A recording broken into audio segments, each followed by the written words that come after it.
सोनपुर गांव में पिंकी और राहुल अपने दादा दादी के साथ रहते थे। उनके माता पिता की एक एक्सीडेंट में मौत हो गई थी। पिंकी, राहुल, बेटा तुम दोनों अच्छे से अपने पेपरों की तैयारी कर रहे हो ना बच्चे? हाँ दादाजी। दादाजी, दादी कहाँ है? बेटा वो बाहर से सब्जियां तोड़ने गई हैं। बच्चे भागते भागते दादी के पास जाते हैं और दादी जी, हम भी आपकी मदद करते हैं ना? हाँ हाँ, आ जाओ मेरे बच्चों। अब दोनों बच्चे दादी माँ की मदद करते सब्जियां तोड़ने में। अब वे दोनों सब्जियों को धोते और फिर सुखाकर सब्जियां पैक कराते। शाम को दादाजी उन सब्जियों को बेचकर जो पैसे कमाते उन्हीं से उनका घर चलता। अगले दिन, भैया उठो, जल्दी जल्दी उठो ना, हमें स्कूल के लिए लेट हो जाएगा। अब दोनों बच्चे उठ जाते। वे दोनों उठते ही भगवान से प्रार्थना करते और फिर स्कूल के लिए तैयार हो जाते।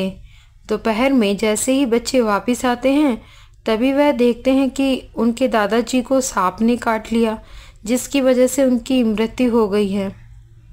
हे माँ, ये कैसी परीक्षा है। अब मैं इन छोटे छोटे बच्चों को अकेले कैसे पालूंगी। माता रानी, मैया तुमने पहले ही इन बच्चों को इनके माँ बाप से दूर कर दिया है और अब इनके दादाजी को भी इनसे दूर कर दिया। तभी बच्चों के चाचा वहाँ आते हैं। ये बच्चे मनहूस हैं, इन्होंने पहले ही मेरे भाई को खा लिया है और अब मेरे बाप को भी। तुम दोनों मेरे घर से बाहर निकलो। बेटा, ये मेरे बेटे के बच्चे हैं। अगर तूने इन्हें यहाँ से निकाला तो मैं भी यहाँ से चली जाऊंगी। हाँ तो जाओ ना माँ जी, इन मनहूस बच्चों को भी लेके जाना यहाँ से। अब दादी माँ बच्चों को लेकर अकेले जा रही होती हैं। उन्हें नहीं पता होता कि अब उन्हें कहाँ जाना है। चलते चलते वे एक जंगल के किनारे तालाब के पास पहुँचते हैं। बच्चों, मुझे लगता है कि हमें यहीं रुकना चाहिए। यहाँ पर तालाब भी है और देखो यहाँ कुछ पेड़ भी लगे हैं जिनसे कुछ न कुछ तो तुम्हें खाने को मिल ही जाएगा। अब हम ऐसा करते हैं कि हम रात यहीं बिता लेते हैं बच्चों। जी दादी, हम यहाँ पेड़ के नीचे बैठ जाते हैं। बच्चे और दादी पूरी रात पेड़ के नीचे ही बिताते हैं। सुबह होते ही बच्चे देखते हैं कि सुंदर सुंदर चिड़ियाँ, तालाब का पानी, चारों तरफ हरियाली और लालिमा छाए सूरज। उन्हें तो ये दृश्य बहुत ही अच्छा और बहुत ही अद्भुत लगता है। राहुल, देखना कितनी सुंदर चिड़ियाँ हैं और ये तालाब का सुंदर पानी। ये दृश्य तो बड़ा ही सुंदर है। हाँ दीदी। दादी, हम क्यों ना यहीं पे झोपड़ी बना ले? हाँ बच्चों, अब तो हमें ये ही करना होगा। राहुल और पिंकी लकड़ियाँ, घास फूस इकट्ठा करते और वहाँ दादी माँ झोपड़ी तैयार कर लेती और वहीं से मिट्टी इकट्ठा करके माता रानी की मूर्ति बनाकर घर में ही स्थापित कर देते। माँ, इन बच्चों की रक्षा करना।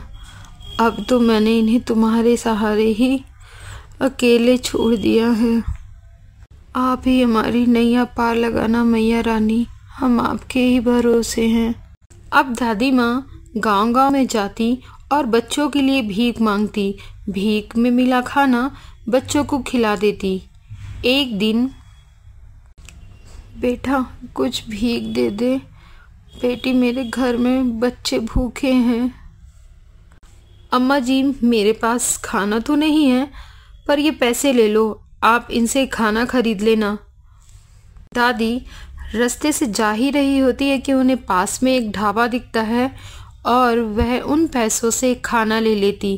तभी दादी की नज़र पड़ती है कि वहाँ पे जो भी सब्जियाँ थीं, जैसे करेले, कद्दू, लौकी आदि के बीज पड़े हुए थे।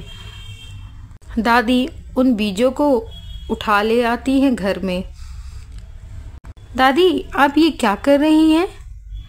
बेटा, मैं ये बीज रोप रही हूँ यहाँ क्यारियों में। इनसे हमें ताज़ी सब्जियाँ मिल जाएंगी।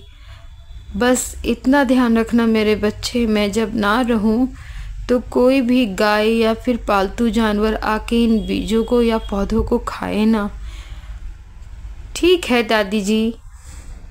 अगले दिन दादी फिर से भीख मांगने जाती है। यहाँ पिंकी और राहुल बीज को पानी देते और घर की सफाई करते। ऐसे ही चलता रहता।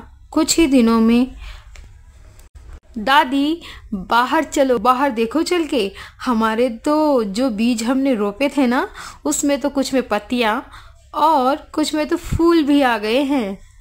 हाँ मेरे बच्चे, इनमें जल्द ही सब्जियां भी आ जाएंगी। अब तो बस मेरी आखिरी इच्छा ये ही है कि मैं तुम्हारा भविष्य संवार सकूं। कुछ ही दिनों में पौधों में सब्जियां आ गईं। अब पिंकी और राहुल सब्जियां तोड़ते और दादी के साथ सब्जियां बेचते। अब उन्हें भीख मांगने की ज़रूरत नहीं पड़ती। अब दादी माँ और बीज खरीदती और पौधे लगाती। जैसे जैसे दिन ब दिन उनकी बिक्री ज़्यादा होने लगी तो दादी माँ बच्चों के पास के ही गांव में एडमिशन करा देती हैं।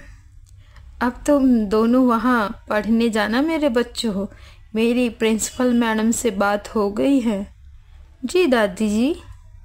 अब बच्चे पढ़ने जाते हैं। पिंकी कुछ सालों बाद पढ़ाई के साथ साथ बच्चों को ट्यूशन पढ़ाने लगी और अब दादी ने गांव के पास ही ज़मीन ले ली। इसी तरीके से दादी ने बच्चों को एक नया जीवन दिया और उनका जीवन सुधार दिया और दादी माँ की आखिरी इच्छा भी पूरी हो गई